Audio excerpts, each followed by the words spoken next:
Mianona fiadanana tompo ho antsika tsirairay avy any tokantrano izay misy antsika ry hava malala, ry vanada malala, ravavy malala.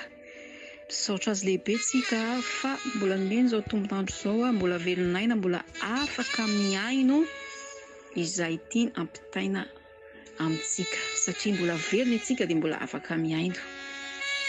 Dia alohan'ny hirosotsika amin'ny sakafom-panahy dia misy hafatra kely ankira fiantsoana fitarainana izay atolotra anareo. Halleluja.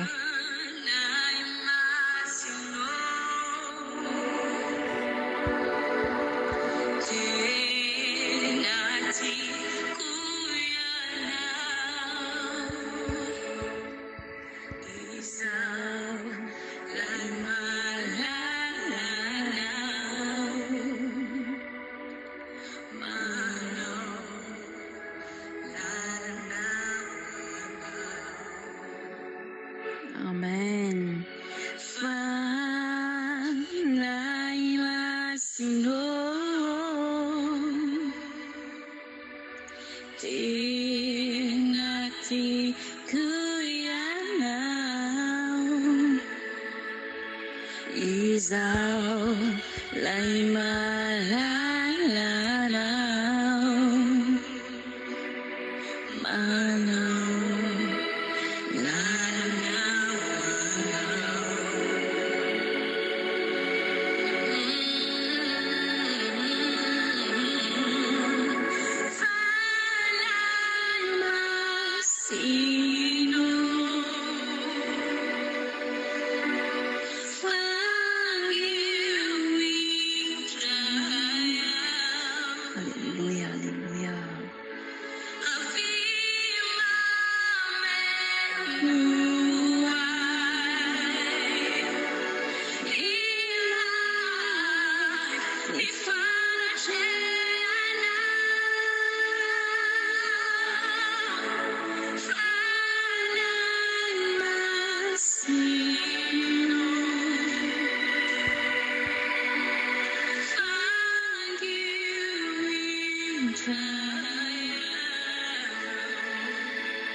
Halleluja, halleluja.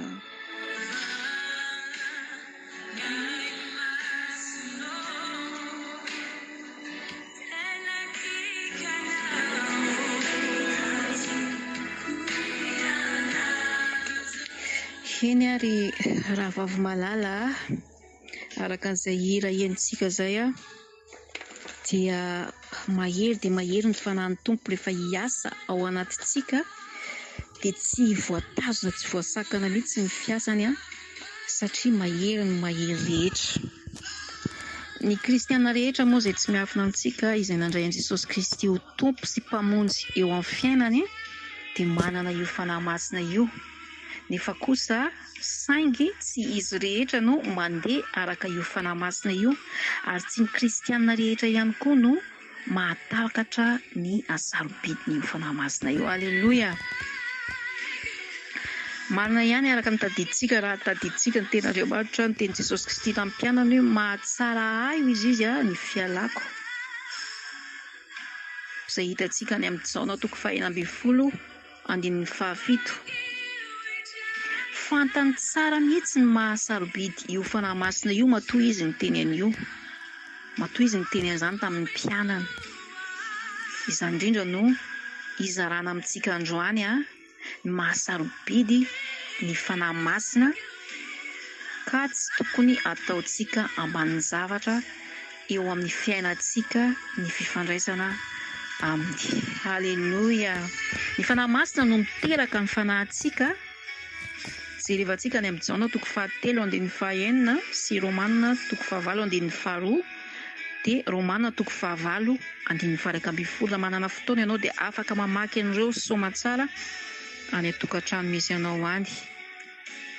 Ny fiandohan'ny fiainana maha-kristiana dia ny fahaterana indray.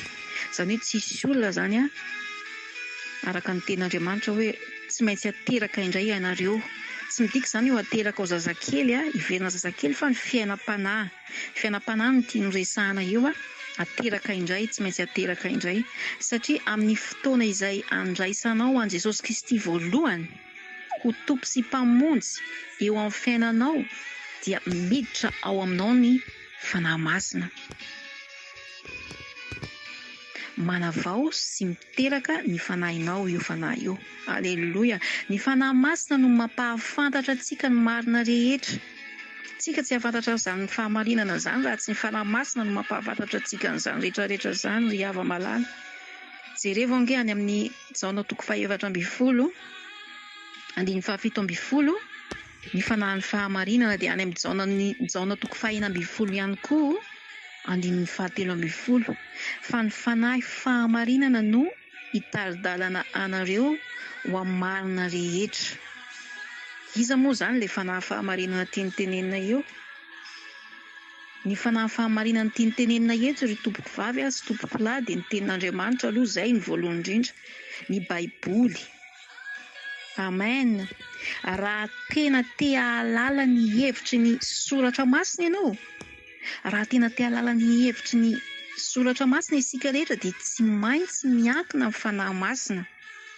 Izy no mitaridalana antsika, izy no mampahafantatra antsika. Ny fanahy masina ihany koa no manambara an Jesosy Kristy amintsika. Jereva ny asan'ny apôstôly toko 9:20, andiny 7, sy Jaona toko 10:20, andiny 9:20, izay milaza hoe fa raha tonga ny mpananatra izay irahako any aminareo avy amin'ny ray dia ny fanahin'ny fahamarinana izay mivoaka avy amin'ny ray. Izy no vavolombelona anambara ahy. Iza moa io ahy io? Iza? Jesosy Kristy io mazava ho azy. Izany hoe ny fanahy masina dia Jesosy Kristy. Izy no mpahafantarana anao, mitarika anao tsy tapaka ny fanahy masina, hitodika hatrany amin'ny Jesosy Kristy, ahafantatra ny Jesosy Kristy. Tsy nanambara ny tenany izy, tsy nanambara ny tenany io fanahy masina io, fa Jesosy Kristy no mampahafantarana, satria mila ilaitsika izany, ilaitsika amin'ny fiainantsika ny fanompoana azy, ny fitadiavana azy, ny fikatsahana azy. Amen.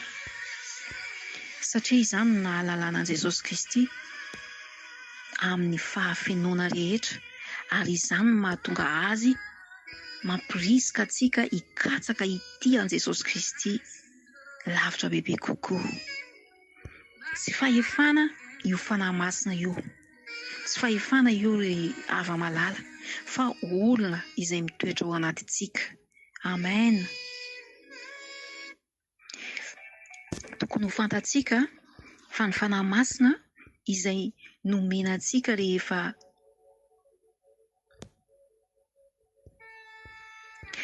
misy fotoana zany, hoe rehefa misy fotoana ianao hoe manotana, misy zavatra tsy mety ataonao, tsy mifanaraka ny sitrapon'Andriamanitra, dia malahelo be io fanahy masina io, ary izay elahelony izay no afindrany aty anatintsika, indrindra fa tsika izay manara-dia an'i Jesosy Kristy, afindrany amintsika ka mahatonga antsika ihany koa halahelo, mahatonga antsika zany misy nenina ngeza sy misy adi-panahy lehibe ao anatintsika ao, mahatsiaro manenina, mahatsiaro malahelo amin'ny ota izay vitantsika, amin'ny fahotana izay vitantsika, amin'ny zavatra tsy mifanaraka amin'ny sitrapon'ny Tompo izay ninintsika natao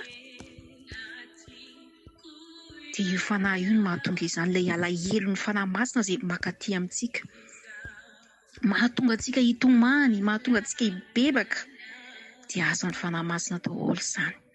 Jereva ny Jaona toko 9:20, andiny 9, sy Korotianina 2 toko 7, andiny 10. Tsy vitany hoe mampibebaka izy ny fanahy masina zany tiako tenena eto, tsy vitany hoe mampibebaka fa mbola mifona ho antsika koa izy. Jereva any amin'ny Romanina toko 9, andiny 9:20, ary toy izany koa ny fanahy no namonjy ny fahalementsika, fa tsy haitsika ny mivavaka izay ataontsika.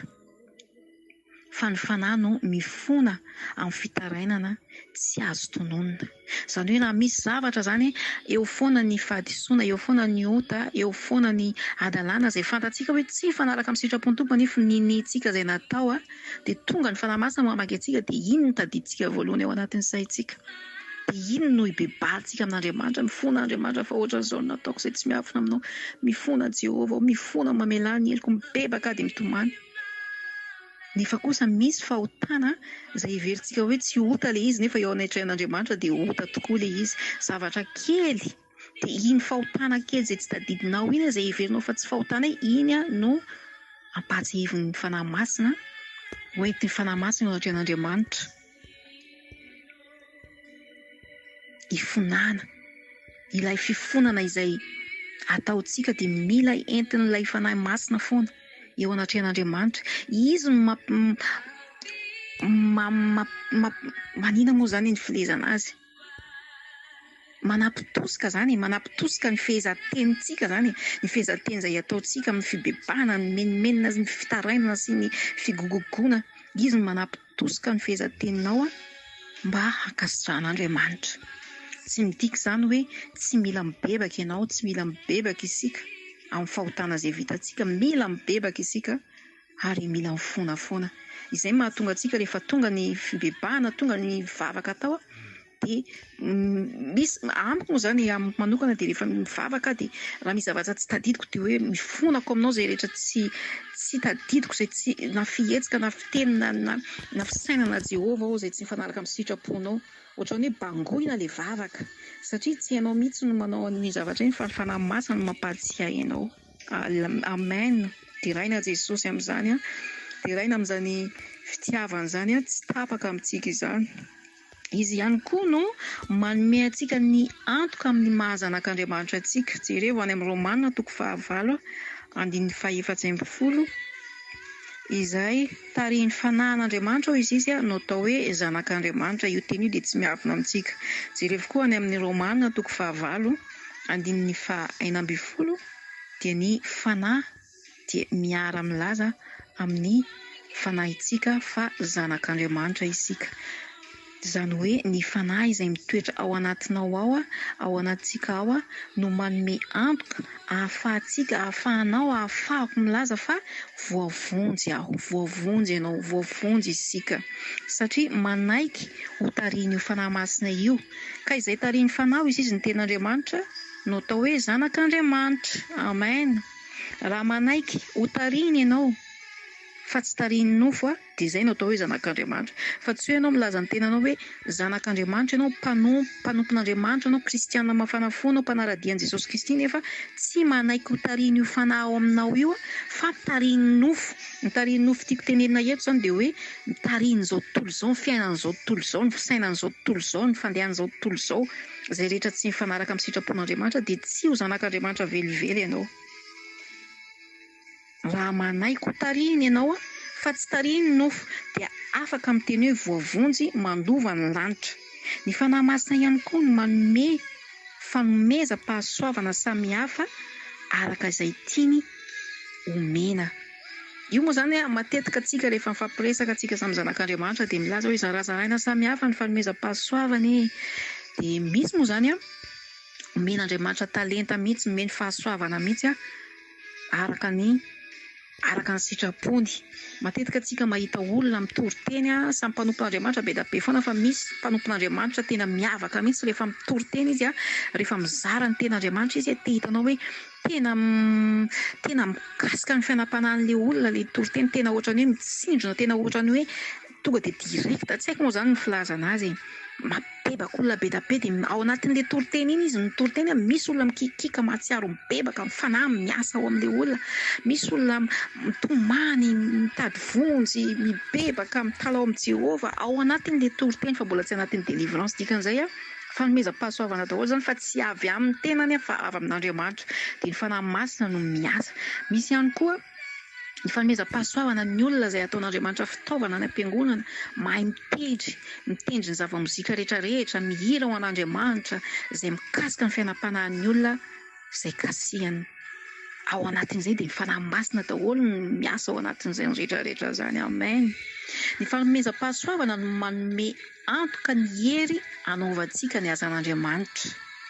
Jereo ange any amin'ilay asan'ny apôstôly toko voalohany andin'ny fahavalo tadiditsika ilay mpianatry n'Andriamanitra, mpianatry ny Jesosy moa zany. Andriamanitra sy Jesosy moa zany iray foana. Ny mpianatry Jesosy dia tsy navelana nanao ninina mihitsy zareo raha tsy ny feno hery, nahazo hery, feno ny fanahy masina. Izay moa zany ny filazantsika azy. Ary rehefa nidina tokoa ny fanahy masina dia inona ny zavatra mitranga dia tsy voatazona intsony ireo mpianatra ireo. Niasa ry zareo nanao ny asan'ny tompony, nanao safitoriana ry zareo, nafanafo be satria ny herin'ny fanahy masina nanosika ny zareo hanao an'izany asa izany. Dia izany mbola miasa foana ny fanahy masina mandrakitiny androany. Amin'izao andro itenenantsika izao, amin'izao ora itenenantsika izao, amin'izao fotoana iainantsika izao, tsy natokana ho an'ny mpianatry Jesosy Kristy foana fa amintsika rehetrarehetra izay manara-dian'i Jesosy Kristy. Miasa ny fanahy masina rahavavy malala, miasa ny fanahy masina ranadahy malala. Raha te hampandroso ny asan'Andriamanitra ianao dia tsy miankina amin'ny tenanao. Aza miankina amin'ny tenanao hoe za ty ny ohatran'izao, hoe za ty. Non, diso fanantenana io ianao. Lasa tsy Andriamanitra indray no mamenao amin'izay, lasa tsy fanahy masina intsony no mamenao amin'izay fa zavatra hafa. Raha tena tianao ny anana hery sy tanjaka anaovana ny asan'Andriamanitra dia aza miala amin'ny fanahy masina ianao, mangatany ny fanahy masina ianao, fa ny fanahy masina no hitarika anao. Ao amin'ny fanan'Andriamanitra no misy ny lakiliny rehetrarehetra. Ao amin'ny fanan'Andriamanitra no misy ny fitaridalana rehetrarehetra momba ny fampielezana ny teniny sy ny fitoriana ny teniny. Tsy afaka havita ny asan'Andriamanitra isika rahavavy malala sy ranadahy malala raha tsy miankina amin'ny fanahy masina. Dia ny fanan'Andriamanitra moa zany tsisy zavatra vita mihitsy raha mandeha amin'ny heriny ianao, raha mandeha amin'ny herinao ianao, raha mandeha amin'ny herin'ny tenantsika isika. Tsy maintsy miankina amin'io fanahy masina io ihany isika. Na tiantsika na tsy tiantsika dia io foana ny lakile mampandeha ny rehetrarehetra. Ny fanahy masina no manafaka antsika ihany koa. Tsy businessintsika mihitsy, tsy businessinao no nanafaka olona hoe izany no nanafaka an'iny. Indrindra fa raha ohatra ianao manao délivrance olona dia no ny amiko ratsy za dia tsy afaka mihitsy ny fanahy an'iny, ratsy za dia tsy ohatran'izao iny. Non, tsy businessintsika zany, tsy businessintsika velively. Tsy businessintsika ihany koa no manafaka ny tenantsika. Ohatra zany hoe mifoka sigara ianao, misotro toaka, manao zavatra izay tsy mifanaraka amin'ny sitrapon'ny tompo, dia ianao nefa leo. Ohatra zany hoe misy aretina mahazo anao dia io izay dokotera tsy maintsy miala amin'io ianao, miala amin'ny fisotroana sy fifohana io. Dia iny ianao hiezaka mitady solution rehetrarehetra amin'ny olona hoe inona kay ny zavatra atao mba tsy hampifoka. Mihinana bonbon firy isan'andro, mihinana pecto firy isan'andro ohatra zany. Mihinana fanafody ohatran'izao. Non, non, non, ho lany andro foana ianao. Ho lany andro foana ianao raha tsy manantona an'i Jesosy Kristy. Dia ny fanahy masina no miasa ao anatinao. Misy fijoroana vavolombelona kely izay anazavako bebe kokoa sady fanomezam-boninahitra an'Andriamanitra. Manana namana izahay sady mpisotro no mpifoka anankiroa zareo. Dia zareo efa mahafantatra an'Andriamanitra fa mbola tsy mahafantatra bebe kokoa, lalina bebe kokoa. Izany atao hoe fiainana ao amin'Andriamanitra zany. Makany am-piangonana foana fa zareo misotro. Alohana akany am-piangonana dia tsy maintsy misotro kely aloha dia mifoka. Raha avy am-fiangonana dia mivantana. Dia tratra ny pastera zareo indray mandeha, fa ilay pastera mivavaka moa zany tsy nanao fiteny hafahafa fa nitsika foana dia zareo zany menatra amin'ny tenan'izy zareo. Tsisy resaka ataon'ilay pastera fa nandinika an'izy zareo foana. Fa ry zareo foana zany nivangiany fanahy masina dia zany nataony zareo inona no ataoko pastera mba hanala an'io, fa zany tena tsy miala amin'io fifohana sy fisotroana io mihitsy, tsy haiko hoe inona ny solution. Dia hoy izy pastera tamin'izay hoe tsisy solution hafa raha tsy fanomezanao an'i Jesosy Kristy ny fiainanao, fa ny ponao an'i Jesosy Kristy amin'ny fo, saina sy fanahy, dia ho hitanao fa ho afaka tokoa ianao. Dia inona ny zavatra niseho dia tena nibebaka ry zareo niezaka mihitsy zareo nangataka fanahy masina. Inona ny zavatra niseho? Voninahitra ao an'Andriamanitra irery ihany. Ny fatotra rehetrarehetra tao anatin'izy zareo tsy nisy olona nanafaka an'iny raha tsy Andriamanitra irery ihany. Izay ilay azan'ny fanahy. Ka na inona zany mifatotra mamatotra ny fiainantsika amin'ny resaka fahotana, inona zany dia ho sahirana foana ianao ho lany andro foana raha tsy manantona an'Andriamanitra mibebaka ny foana dia izy no manala an'iny a. Fa raha ny zanaka izy ny soratra masina no hanafaka dia ho afaka tokoa iainareo mazava tsara izany ten'Andriamanitra izany. Jesosy Kristy ihany no mahay manafaka an'izany a, ny fatotra rehetra, ny blokazy rehetra. Amen. Dia ny loharanon'ny fahatsarana rehetrarehetra dia ao amin'ny fanahy masina ihany koa. Raha mihevitra ny tenanao ianao hoe za mahay mamorona ohatr'izao mba malifaly anahy, hampisy fitiavana anahy, ahazoako fahatsarana bebe kokoa, mandalo foana izany. Fa ny loharano, ny tena loharano mipira ny fahatsarana dia ny fisian'ny fanahy masina eo amin'ny fiainanao. Misy ten'Andriamanitra izay tsy miafina amintsika rehetrarehetra any amin'ny Galatiana 5:5 andininy 2 hatramin'ny 7 izay tsy miafina amintsika rehetrarehetra, alantsika tsy anjery angamba ataoko hoe vitsivitsy foana ny tsy mahalala an'io. Dia hoe raha bangona tokana izany dia ny vokatry ny fanahy. Ny vokatry ny fanahy rehetrarehetra ao. Izany hoe ny vokatry ny fanahy izany hoe ilay fruit. Izany hoe raha mihinana voankazo ianao, ohatra zao misy voatabia dia ilay voatabia anankiray dia ao anatin'ilay voatabia iny ao misy ny hamamena, ny rehetrarehetra sy ny ohatran'izany koa ny fanahy masina. Ao anatiny ao ny vokatry ny fanahy, ny fitiavana, ny fahalemena, ny fahamirapo, ny rehetrarehetra tsy mandeha tsirairay hoe alefako aloha ity anankiray ity, mandeha aloha ilay fitiavana fa afaka ray taona vao tonga koa ny fahalemena sy ny fahatsorapò. Non, rehefa vonona tokoa ianao handray an'i Jesosy Kristy ho tompo sy mpamonjy eo amin'ny fiainanao, manokatra ny fonao ho azy, mangataka ny fanahy hiasa eo amin'ny fiainanao dia tonga aminao daholo ny rehetrarehetra, tsy hakanavaka. Gratuit ireo. Gratuit ireo. Amen. Isaoran'Andriamanitra. Ho amehezantsika azy dia mila mikolokolo ny fiainam-panahintsika isika rehetrarehetra, indrindra fa isika izay manara-dia an'Andriamanitra. Kolokolo hatrany ny fiainam-panahintsika mba hahatonga ny fiainam-panahintsika hivoatra bebe koa, mba azahoantsika fitiavana, azahoantsika fahasambarana, azahoantsika fiadanam-po indrindra. Halleluja. Satria raha antsika mandeha araka ny fanahy fa tsy mandeha araka ny nofo dia manan-karena mihoatra ny harena rehetrarehetra isika, ary mahiran-tsaina, mahalala ny zava-miafina rehetrarehetra, maminany vokatra ny fanahy izany. Dia mahaiza mifamela heloka. Rehefa misy an'io fanahy masina io moa ianao dia tsy maintsy automatika ianao mahay mamela heloka, mahay mitia olona, mahay mandefitra, mahay manampy. Amen. Izany dia aza ny fanahy masina daholo izany raha vavy malala sy raha natahy malala. Isaoran'Andriamanitra n'izany teniny izany ary voninahitra ho azy irery ihany hiara hivavaka isika. Andriamanitra rainay ny an-danitra, rainay amin'ny alalan'i Jesosy Kristy zanakao ilay tokana, misaotra no miteny izay hozaraina an'io. Misaotra fa nanatrika teto ianao, misaotra fa ianao no nampiteny Tompo izahay dia fitaovana fotsiny fa ianao no nampiteny anay. Misaotra izay rehetra tokony nampatihivina ho anay Tompo, momba ny zanakao ilay tokana, momba ny rehetrarehetra, indrindra fa ny teninao. Mangataka ny fanahinao masina tsy mitsahatra izahay, hitaradalanay hatrany, fa tsy hoe zanakao mpanomponao foana izay mpanao ny asanao, nefa tsy ho feno ny fanahinao masina, nefa tsy handeha araka ny fanahinao masina Tompo, tsy handeha ara-panahy fa handeha araka ny nofo. Dia fa mangataka ny fanahinao masina sahady handoro izany rehetrarehetra izany, fa aoka izay haharitra mandrakizay amin'ny fanomponanao, indrindra fa ny fanaovana ny asanao. Ka ao anatin'izay fanaovana ny asanao izay no azahoanay hery avy aminao, dia tsy iza izany fa ilay fanahinao masina Jehovah. Mangataka an'izany izay mba hahatanterahana izany rehetrarehetra izany, tahaka ny nanaovanao ny mpianatra taloha fahiny izay nahazo hery ka tsy natahotra, tsy nahatsiaro reraka, nanana fahefana tamin'ny alalanao irery ihany. Ankehitriny Tompo dia sokafo ny fiainam-panahinay, sokafo ny masom-panahinay Tompo. Midira ao anatinay ianao, midira lalina bebe kokoa ao anatinay Tompo. Mitady ianao izahay, satria raha tsisy ianao dia tsy mandeha ny rehetrarehetra eo amin'ny fiainanay, indrindra fa ny fanomponanao. Mitady ianao izahay fanahy masina, vangio izahay, mitady ianao izahay, mitady ny fanatrehanao mandrakariva amin'ny androm-piainanay. Misaotra ray asan-dratray avy ny anaranao, amin'ny anaran'i Jesosy Kristy zanakao ilay tokana irery ihany nanaovana izany vavaka izany. Misaotra Tompo tianay eo. Amen. Halleluja.